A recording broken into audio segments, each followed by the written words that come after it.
पायल लाल रंग की जोड़ी में एक गुड़िया सी लग रही थी। वह अपने धीरे धीरे कदम रखते हुए शादी के मंडप तक जा रही थी।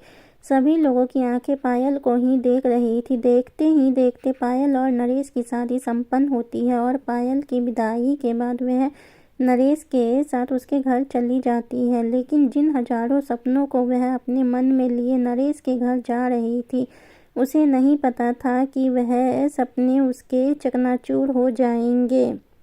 उसकी ऐसी हालत हो जाएगी कि वह अपने लड़की होने पर भी पछताएगी। जिस सुंदर जिस्म को देख सभी लोगों की नज़रें नहीं हट रही थी, उस जिस्म की ऐसी दुर्गति होगी कि वह खुद अपने जिस्म को देखना पसंद नहीं करेगी। आज पायल को देखने लड़के वाले आ रहे हैं। पायल नीले रंग की सूट में एक मोरनी की तरह लग रही थी। पायल को देखते ही नरेश उस पर मोहित हो गया और उसने तुरंत शादी के लिए हाँ कह दी। फिर लड़की और लड़कों के घर वाले दोनों ने मिलकर नरेश और पायल को अलग कमरे में कुछ बात करने के लिए भेज दिया, ताकि लड़की एक दूसरे को समझ सके। बात करने से पायल को नरेश एक अच्छा इंसान लग रहा था। पायल भी मन ही मन नरेश के साथ अपनी जिंदगी बिताने के सपने देख रही थी।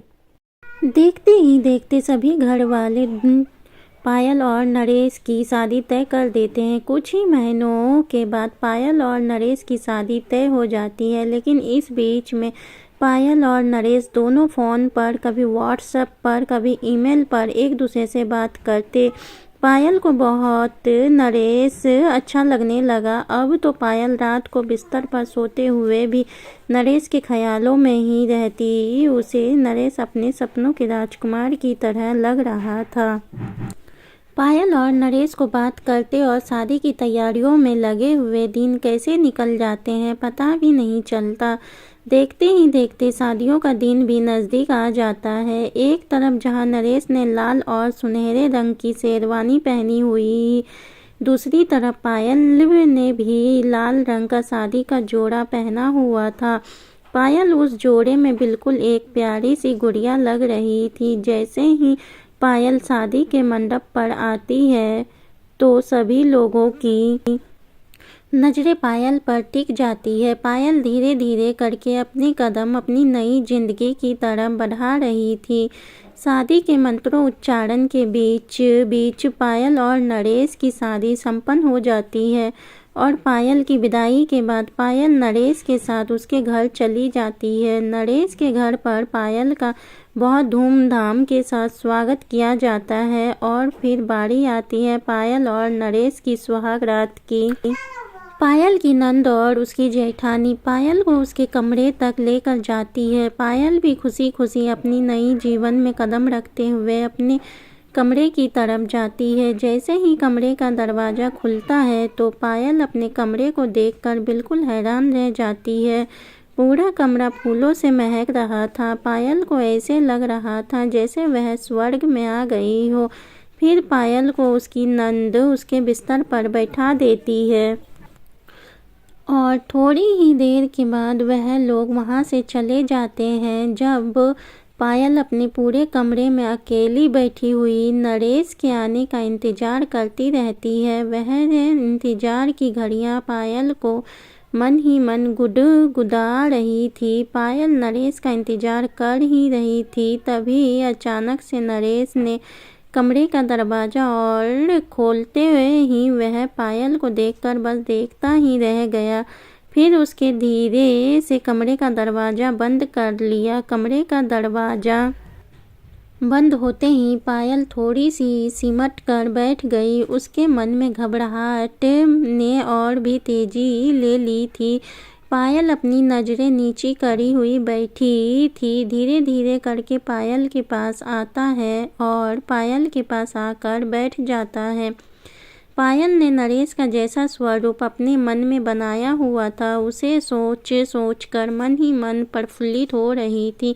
लेकिन तभी अचानक से पायल एकदम से यह देखकर हैरान रह गई कि नरेश घूंघट प्यार से नहीं उठाया, बल्कि एकदम से झटके के साथ उठा दिया और फिर वह पायल को एक बहुत ही अजीब नज़रों के साथ देखने लगा। फिर नरेश ने पायल के सारे जेवर पकड़ पकड़ कर एक एक करके खींचना शुरू कर दिया, जिससे पायल को बहुत ज़्यादा दर्द हो रहा था। पायल ने जैसे ही नरेश को कहा कि आप रुक जाइए, मैं उतार देती हूँ, तो नरेश नहीं है सुनकर पायल को एक जोरदार धक्का मारा, जिससे पायल बिस्तर पर जाकर गिर पड़ी। और नरेश पायल के सारे जेवर उतारने के बाद एक एक उसके कपड़ों को खींचने लगा, जिससे पायल को बहुत ज़्यादा दर्द हो रहा था। फिर पायल ने नरेश से रोते हुए कहा, नरेश नरेश, यह आप क्या कर रहे हैं?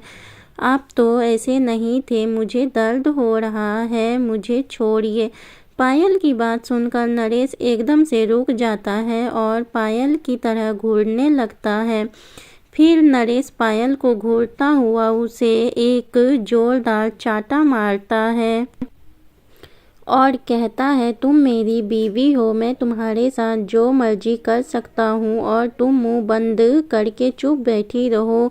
अगर इस बार तुम्हारे मुंह से जरा सी भी आवाज़ आई तो इसी दुपट्टे से तुम्हारा गला घोट दूंगा, समझ गई? नरेश एक बार फिर से पायल के साथ जानवरों वाला बर्ताव करने लगता है। वह पायल को बुरी तरह से पीटता है और फिर कभी कहीं से पायल को नोचता है और बड़ी बेरहमी के साथ पायल के साथ सुहाग रात मनाने लगा। पायल की वह रात जो उसके सुनहरे सपनों के सुनहरे भविष्य की रात, यह काली रात में बदल गई। पायल दर्द के मारे कड़हाती जा रही थी और नरेश उस पर जोर जबरदस्ती करता जा रहा था। जब नरेश अपनी जोर जबरदस्ती करके थक गया तो वहीं पर सो गया। पायल भी ऐसी ही बदहवास हालत में वहीं पर बैठी रही। सुबह हुई। सुबह होते ही किसी ने दरवाज़ा खटखटाया, लेकिन पायल को नरेश पर और सभी घर वालों पर इतना ज़्यादा गुस्सा आ रहा था कि ना तो उसने कमरे की हालत ठीक की और ना ही उसने अपने कपड़े ठीक किए। वह उसी हालत में खड़ी होकर दरवाजे तक गई और उसने दरवाज़ा खोला। दरवाजे पर सामने पायल की सास और उसकी जेठानी खड़ी हुई थी। वह लोग पायल की ऐसी हालत देखकर एकदम से डर गई और पायल को अपने साथ ले करके जाने लगी।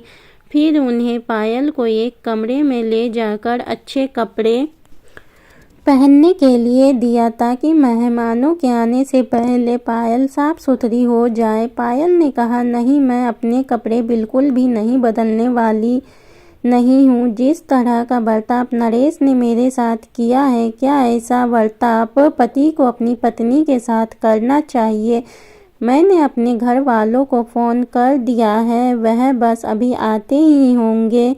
पायल अपनी सास और जेठानी से बात कर रही थी कि इतने में पायल के घर वाले भी वहाँ पर आ जाते हैं और पायल की हालत देखकर वह एकदम से डर जाते हैं। फिर वह गुस्से में आकर पायल के सास से कहते हैं कि आप लोगों ने एक ही रात में मेरी बेटी की कैसी हालत बना दी है, हम इसे अभी यहाँ से लेकर जा रहे हैं। लेकिन पायल तभी कहती है, नहीं पापा, मैं यहाँ से ऐसे नहीं जाने वाली हूँ। आज मेरी मुँह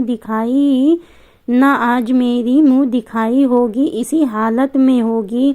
लोगों को पता चलना चाहिए कि इस घर के लोग अपनी बहू की कैसी दुर्दशा बनाते हैं। पायल की सास पायल के सामने हाथ जोड़ती है, मिन्नतें करती है कि वह लोगों के सामने ऐसी बात ना करे, लेकिन पायल अपनी सास की एक भी नहीं सुनती है। एक करके घर के अंदर मेहमान आते जाते हैं और पायल की हालत देखकर वह सभी लोग डर जाते हैं। काफ़ी देर के बाद नरेश उठकर सभी लोगों के सामने आ जाता है और पायल को वहाँ पर देख कर एकदम से घबराता हुआ कहता है, तुम यहाँ क्या कर रही हो? अपने कमरे में जाओ और नहा धोकर तैयार होकर आओ। लेकिन पायल एकदम से नरेश के पास जाती है और गुस्से में नरेश को जोरदार चाटा लगाती है और कहती है, तुमने एक औरत को समझ क्या रखा है? खेलने के लिए खिलौना? मैं एक इंसान हूँ, जानवर नहीं जिसे तुम जैसे मर्जी चाहो वैसे इस्तेमाल करो। अब तो तुम जेल जाकर रहोगे। जो बर्ताव तुमने मेरे साथ पूरी रात किया है उसकी सज़ा तुम्हें जिंदगी भर जेल में रहकर गुजारनी पड़ेगी। पायल की सास और उसके घर वाले पायल से हाथ जोड़कर विनती करते हैं, लेकिन पायल किसी को भी माफ़ नहीं करती। वह पुलिस को बुलाकर अपना बयान लिखा देती है और पायल के बयान पर पुलिस नरेश को पकड़ कर ले जाती है। नरेश की ऐसी हरकतों की वजह से पायल की ज़िंदगी बर्बाद हो गई। अब पायल ज़िंदगी में दोबारा कभी भी किसी भी इंसान से प्यार नहीं कर पाएगी। दोस्तों, आपको हमारी कहानी कैसी लगी कमेंट बॉक्स में ज़रूर बताइएगा और हमारी ऐसी कहानी सुनने के लिए हमारे चैनल को लाइक और सब्सक्राइब ज़रूर कीजिएगा। धन्यवाद।